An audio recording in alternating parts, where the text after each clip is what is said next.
আসসালামু আলাইকুম। প্রফেশনাল এস্টিমেশনে আপনাদের সকলকে স্বাগতম জানাচ্ছি। আমি আপনাদের সাথে রয়েছি ইফতেখার প্রবাসের মাহি। তো আজকে আমরা শিখব হচ্ছে বেসিকটা আমরা নিয়েছিলাম রডের এস্টিমেশনের ক্ষেত্রে ফুটিংয়ের রেইনফোর্সমেন্ট বা রড বা রিবারের এস্টিমেশনে আমরা হেল্পফুল একটা করেছি। তো আজকে আমরা বেসিক্যালি আমরা হচ্ছে রডের এস্টিমেশনটা শেষ করব এই পার্টে। দ্বিতীয়ত আমরা শিখবো হচ্ছে শর্ট কাটিং এস্টিমেশন আমি যত তাড়াতাড়ি করা পারি এটা আমি পরে করার চেষ্টা করবো। শর্টকাটে এস্টিমেশনটা আমি প্রথমে, এরপর শর্ট করে শুরু করবো হচ্ছে আমি আপনারা হচ্ছে লং কলাম পারলে শর্ট কলাম পারবেন, এর জন্য আমি এরপর শুরু করবো হচ্ছে গ্রেড বিম।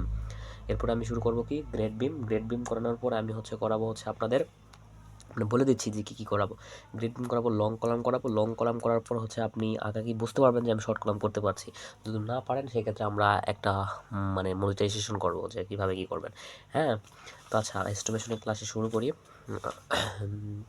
তো আজকে আমরা বেসিক্যালি আলোচনা করব। আচ্ছা দেখতে থাকুন। তো আমরা প্রথমে লিখে দিই যে আমরা এটা করছি বটম রেইনফোর্সমেন্ট, বটম নিচে যেটা থাকে সেটাকে আমরা বলি বটম রেইনফোর্সমেন্ট। আর টপ রেইনফোর্সমেন্ট আমাদের এখানে দেওয়া নাই, দেখেন শুধু আমাদের বটম রেইনফোর্সমেন্ট দেওয়া আছে। টপ রেইনফোর্সমেন্ট মেইনলি আমরা দেওয়া হয় কম্বাইন্ড ফুটিংয়ে। আর এই ফুটিংয়ে থাকতে পারে, এটা স্ট্রাকচার আর ইঞ্জিনের উপর ডিপেন্ডেন্ট করে। তো আমরা প্রথমে লিখলাম যেখানে নেই যখন, তো আমরা কম্বাইন্ড ফুটিং যখন ডিজাইন করবো তখন আমরা আরও ভালো বুঝতে পারবো। তো লিখলাম BOTTOM REIN rain FORCE MENT bottom reinforcement মানে হচ্ছে রড রেইন। তো আমরা এখানে F1টা করি, তাহলে আমরা এখানে দিলাম F1। হ্যাঁ, আর এখানে দিলাম BOQ মানে হচ্ছে বিল অফ কোয়ান্টিটি। তো আমরা BOQ এর জায়গা দিয়ে লিখবো হচ্ছে কি আমরা যে আমরা কি এস্টিমেশনটা করছি সেটা আমরা একটু লিখবো, যে আমরা লিখবো যে হচ্ছে কি estimate for reinforcement, estimate for river. State for river. তো আমরা প্রথমে আচ্ছা, তা আমরা লং ডিরেকশন করব। কেন long direction, long and short কেন বলছি, লং ডিরেকশানে একটু লিখে নিই তারপর বলছি। আমি লং ডিরেকশান হচ্ছে আমি যদি আমাদের এখানে যত মিলি থাকবে তত মিলি আমরা করব। তো লং ডিরেকশান কেন বলছি, ব্যাপারটা হচ্ছে কি এটা বেসিক্যালি আমাদের যদি ফুটিং এরকম হয়, ফুটিংয়ের চিত্র আমি দিয়ে দিব, হ্যাঁ সমস্যা নেই থাম্বনেইলে। তো এই আমাদের আপনারা তো ফুটিংয়ের থাম্বনেইল দেখে ঢুকেছেন রাইট। তো এরকমভাবে আমাদের একটা লং থাকে, এটা হচ্ছে কি একটা লং ডিরেকশন, যেদিকে মাপ বেশি সেটা হচ্ছে কি লং ডিরেকশন, আর যেদিকে মাপ ছোটো সেটা হচ্ছে কি short direction. You are right.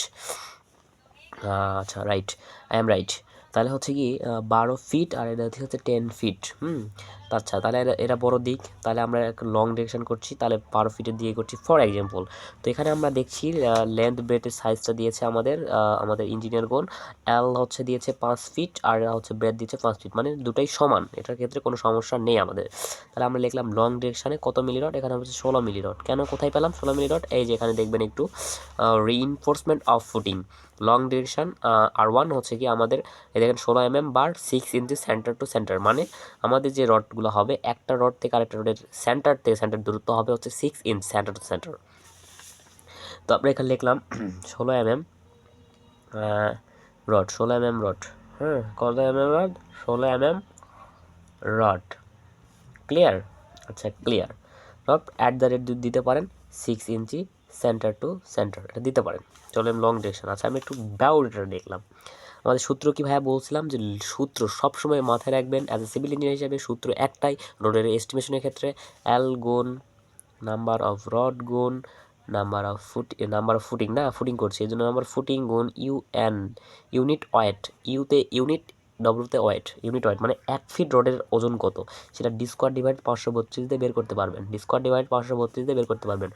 এটা যেটা অ্যান্সার যেটা আসবে সেটা হচ্ছে 1 ফিটের রডের ওজন, 1 ফিট রডের ওজন। ধরেন ফর এক্সাম্পল 16 মিলি, তাহলে 16 মিলি 1 ফিট রডের ওজন বের হবে যদি এখানে 16 দেন ডায়া। ক্লিয়ার? আচ্ছা ক্লিয়ার। এল হচ্ছে কি, তাহলে এল কোথায় পাবো, এল পাবেন এই যে 5 ফিট, কিন্তু 5 ফিটই কি আমরা দিয়ে দিব। আচ্ছা আমাদের ফুটিং সাইজ একটু আমরা এখানে বেসিক্যালি একটু বুঝতে হবে। তো ফুটিং সাইজ যদি 5 ফিট থাকে সেক্ষেত্রে কি আমরা 5 ফিটই দিয়ে দিব এই এল লেন্থের জায়গায়, না কেন দিব না, কারণ আমাদের এই জায়গায় হোক হয়ে যায়। হ্যাঁ, এভাবে আমাদের ডেভেলপমেন্ট লেন্থ বা হোক দিয়ে যায়, বা হোক বা মাটাম বলি আমরা, বেসিক্যালি এটা আমরা দেই। অ্যান্ড হচ্ছে আমরা পুরো ফুটিং জুড়ে তো এই রিইনফোর্সমেন্টটা দিই না রাইট, বা রডটা দিই না রাইট। তাহলে আমরা কী করি, এদিকে গ্যাপ রাখি, এটাকে আমরা ক্লিয়ার কভার বলি ইঞ্জিনিয়ারিং ভাষায়। তো এদিকে গ্যাপ রাখি, এদিকে গ্যাপ রাখি, এই গ্যাপ রাখি। হ্যাঁ, তাহলে আমরা এখানে একটু করি, একটু লেন্থটা বের করে নিই। এল ইকুয়াল মানে এই লেন্থটা একটু বের করে নিচ্ছি। তাহলে 5 ফিট ছিল 5 দিলাম, বেসিক্যালি গুণ দিব 12। কেন দিব 12? কারণ এটা ইঞ্চিতে নিয়ে যাচ্ছি। কেন নিয়ে যাচ্ছি একটু পর বুঝতে পারবেন। আচ্ছা, মাইনাস দিব কত? মাইনাস দিব কভারিং, এই পাশে 3 ইঞ্চ, এইভাবে 3 ইঞ্চ, তাহলে এইদিকে 3 ইঞ্চ, এইদিকে 3 ইঞ্চ। কেন 3 ইঞ্চ? মাটির নিচে কভারিংটা 3 ইঞ্চ হয়, কারণ ফুটিং তো মাটির নিচে, রাইট? এই জন্য 3 ইঞ্চ হয়েছে। ঠিক আছে, যোগ দিব হুক। হুক মানে কি? এই যে এটুকু অংশ, এইটুকু অংশ, এটা হচ্ছে হুক। তাহলে কি আমরা বেসিক্যালি এটা হচ্ছে একটু যদি আমি একটু ক্যালকুলেশন করি, 5 বারাং 60 হয়ে আছে, এটা বুঝেই নিচ্ছি না। 60 ইঞ্চ দিয়ে হচ্ছে 3 ইঞ্চ, মাইনাস হলো 3 ইঞ্চ, যোগ হচ্ছে হুক। হুকের সূত্র হচ্ছে 12 DB. Clear? 12 DB. Clear? Sorry, একটু 12 ডিবি। হ্যাঁ, হুকের সূত্রটা কি? মানে এই হুকটা, এটা আমার রড, ওটা এইভাবে এরকম হয়ে যায়, মানে এটা হুক যেটা বলা হয়। হ্যাঁ, এই যে এইটুকু, মানে এইটুকু যে লেন্থটা, মানে হুকের যে এইটুকুর যে লেন্থটা, এটুকু যে লেন্থটা, এটা হচ্ছে আমার বেসিক্যালি হয় হচ্ছে 12 ডিবি সূত্র। 12 ডিবি। হ্যাঁ, তো কীভাবে বের করব? ডিবি মানে হচ্ছে যে রডটা ইউজ করছেন, ওই রডটা, এই যে রডটা কত মিলি, সেই ওখানে 12 সাথে বসে দিতে হবে। তো 12 গুণ, ধরেন আমি এখানে কত মিলি ইউজ করেছি? এই যে ভাইয়া 16 মিলি ইউজ করেছি।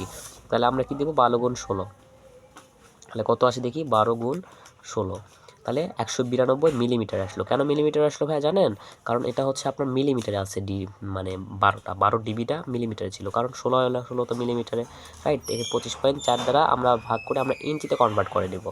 ভাগ হচ্ছে 25.4, 7.55 আসে। আমরা অ্যাভারেজ হিসাবে 8 ইঞ্চ দিয়ে দেবো। কেন 8 ইঞ্চি দেবো? মানে সরি, কেন আমরা ইঞ্চিতে কনভার্ট করলাম? কারণ এর সবগুলো আমরা ইঞ্চিতে নিব। হ্যাঁ, তাহলে আমরা এই জায়গায় যদি একটু লিখি যে 6 ইঞ্চি মাইনাস হলো 6 ইঞ্চ, মানে তিনটা যোগ করলাম, প্লাস হচ্ছে কি 8 ইঞ্চ। তাহলে আমরা একটু ক্যালকুলেশন করি। 6 ইঞ্চি যোগ হচ্ছে 8, এটা হচ্ছে 8, এই মিলে 68 মাইনাস হচ্ছে 6, তাহলে হয় 62 ইঞ্চ হচ্ছে আমার এই যে লডের, এইভাবে এই যে এটুকুর, মানে এখান থেকে ধরে, এই যে এখান থেকে ধরে, এখান থেকে ধরে, এখান থেকে ধরে, এতটুকু হচ্ছে আমার লেন্থ। কত হবে ভাইয়া? লেন্থ হবে হচ্ছে আমাদের 62 ইঞ্চ। তো আমরা 62 ইঞ্চিকে আমরা 12 দ্বারা ভাগ করে ফিটে কনভার্ট করব। 62 ভাগ হচ্ছে 12, কত আসছে? 5.16। তাহলে 5.16 ফিট। হ্যাঁ, তাহলে 5.16 ফিট গুণ হচ্ছে নাম্বার অফ রড। কীভাবে বের করো? নাম্বার অফ রড বের করার সূত্র বলে দিই। লেন্থ বের করার সূত্র হচ্ছে এইভাবে বের করতে হবে আপনাকে, আর নাম্বার অফ বের করার সূত্র হচ্ছে কি, প্রথমে আপনাকে নাম্বার অফ লেন্থ বের করতে হবে। তাহলে কি লিখবো? Number of length, LENGTH। আমার লেন্থ বের করা হচ্ছে কি, প্রথমে করবেন কি, কভারিংটা বাদ দিয়ে দিবেন শুধু, এখানে কিছু করতে হবে না। তাহলে কি করলেন? আপনার 5 মিটার থেকে শুধু কভারিং 3 ইঞ্চ মাইনাস 3 ইঞ্চ, তাহলে হচ্ছে আপনার কি হয়, এটা যদি 5 বারাং 60 হয়, 60 ইঞ্চ মাইনাস হলো, মানে 12 দ্বারা ভাগ করে, মানে গুণ করে 60 ইঞ্চি করলাম, এটা 6 ইঞ্চি। তাহলে এর সাথে আমার হচ্ছে কি 60 মাইনাস হচ্ছে 6 মাইনাস 54, 12 দ্বারা ভাগ করে দিব। সরি, এটা হচ্ছে কি এত আসলো, সেন্টার টু সেন্টার। সূত্র হচ্ছে কি, এটা আমাদের কি লেন্থ এসে গেল, নোস লেন্থ এসে গেল। নাম্বার অফ রড বের করতে হবে। নাম্বার অফ রড সূত্র হচ্ছে কি, এই 54 ইঞ্চ ভাগ হচ্ছে সেন্টার টু সেন্টার। কত inch centre to centre? 6 inch centre to centre. Clear? 6 inch centre to centre. আচ্ছা, এখানে একটা কথা বলে রাখি, আমরা যখন নাম্বার অফ রড বের করব, সেক্ষেত্রে আমরা হচ্ছে কি লং ডিরেকশানের রডের হচ্ছে আমরা মাপটা একটু ক্লাইন করব। হ্যাঁ, মানে যখন এটা বের করব, এই নাম্বার অফ লেন্থ যখন নিব, তখন লং ডিরেকশানের মাপটা নিয়ে নিব। ক্লিয়ার? আচ্ছা, ক্লিয়ার।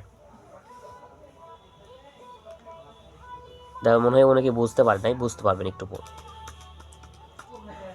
সরি, 54 ভাগ হচ্ছে 6, এটা যোগ 1 দিবেন, সূত্র 1। হ্যাঁ, 9 যোগ 1, তাহলে 10টা লাগবে।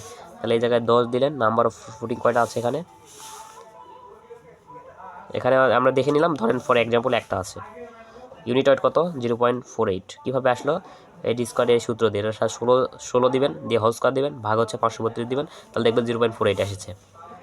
যা ক্যালকুলেশন করে এসেছে সেটাই হচ্ছে অ্যান্সার। 5.16 গুণ হচ্ছে 10 গুণ হচ্ছে 1 গুণ হচ্ছে 0.48, তাহলে 24.768 কেজি হবে আপনার রড।